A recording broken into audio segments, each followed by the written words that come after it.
ભારત પાકિસ્તાન યુદ્ધના માહોલ વચ્ચે ભરૂચ જિલ્લા આરોગ્ય તંત્રની સૂચનાથી ભરૂચની સિવિલ હોસ્પિટલમાં ઇમરજન્સી વોર્ડ સાથે 150 બેડની સુવિધા.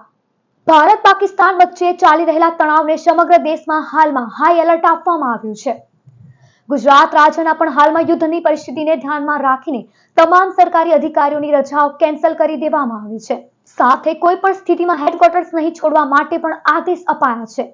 આ સાથે ગુજરાત આરોગ્ય વિભાગ દ્વારા પણ સરકારી હોસ્પિટલને આદેશ આપવામાં આવ્યા છે.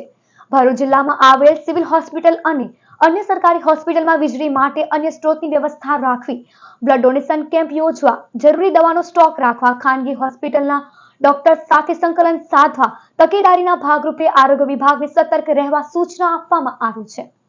આ સાથે જ આગામી 15મી મેએ મેગા રક્તદાન શિબિરનું પણ આયોજન કર્યું છે.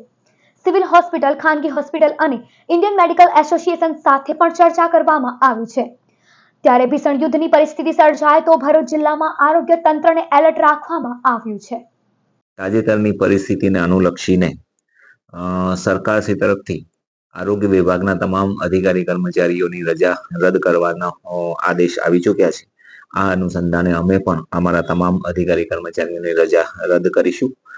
સાથે સાથે જે પૂર્વ તૈયારી કરવાની થાય છે એના માટે અમારી પાસે જે જરૂરી સાધન સામગ્રી, એમ્બ્યુલન્સ અને જરૂરી દવાઓ વગેરે એનું અમે ઓડિટ કરી લીધેલું છે અને પૂરતા પ્રમાણમાં હાલ અમારી પાસે જથ્થો ઉપલબ્ધ છે. જરૂર જણાય વધારાનો જથ્થો જો મેળવવાનો થાય તો એ પણ અમારી તૈયારી છે.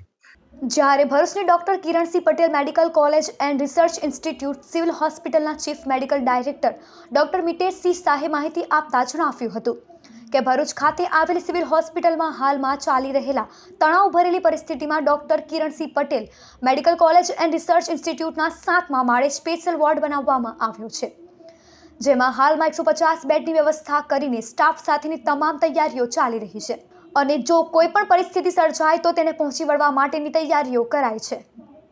આજે ગુજરાતના તમામ મેડિકલ એસોસિએશન, તમામ મેડિકલ કોલેજોને તાકીદ કરવામાં આવે છે કે તમે તમારી સંપૂર્ણ તૈયારી કરી રાખો.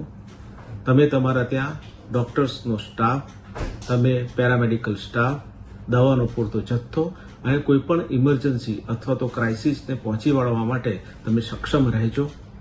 ગમે ત્યારે વિકટ પરિસ્થિતિ ઊભી થાય ત્યારે આપણે ડોક્ટર તરીકેનું આપણું ફરજ અદા કરવાનો આ સમય આવી ગયો છે.